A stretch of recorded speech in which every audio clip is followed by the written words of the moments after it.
Bonjour, première vidéo consacrée aux effets désastreux de certaines interprétations du livre de la Genèse et notamment du récit d'Adam et Ève sur nos sociétés.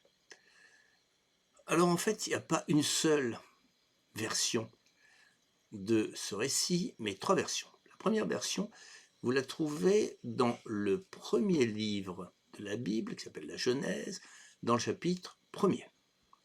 L'histoire est simple, Dieu crée le monde en quelques jours, il crée l'homme et la femme, et il leur donne mission de dominer le monde et de croître et multiplier.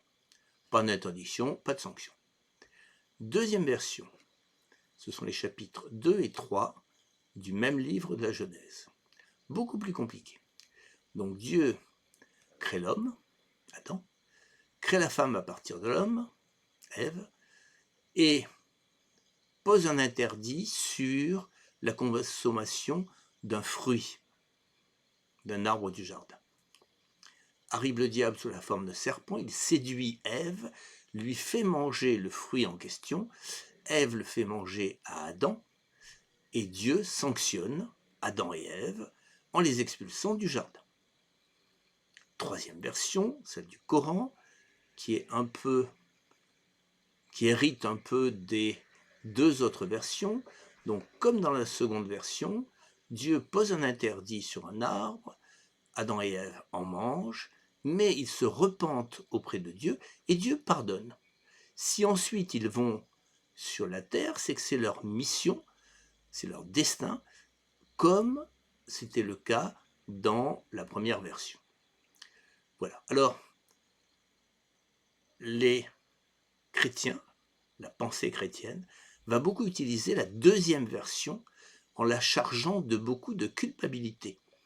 C'est-à-dire que les humains héritent, les chrétiens, héritent du péché d'Adam et Ève, et donc, avant même d'avoir commis des fautes, ils sont déjà coupables.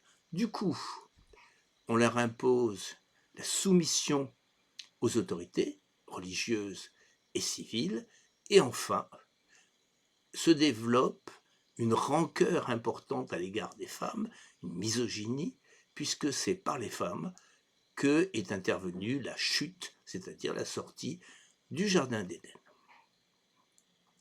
Alors on pourrait se dire que tout ça a plus beaucoup d'importance, parce que maintenant, quand même, le temps a passé.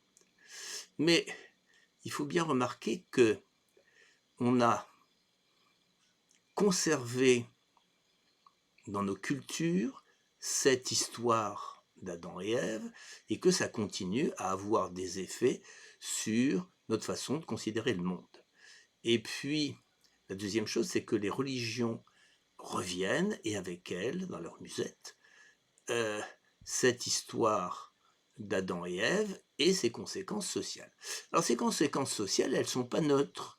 Je vous donne juste un tout petit exemple. Pendant 3 siècles, on a condamné entre 40 000 et 60 000 personnes pour sorcellerie. On les a exécutées, souvent brûlées, parce que le diable était à nos portes. Et sur ces 40 à 60 000, il y avait 80% de femmes, parce que Ève a bien montré que les femmes étaient particulièrement sensibles aux arguments du malin. Voilà. Alors,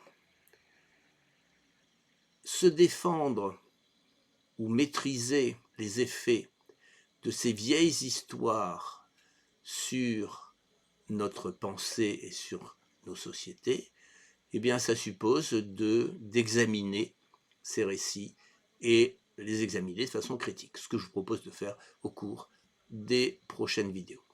D'ici là, prenez bien soin de vous et de votre discernement. À bientôt.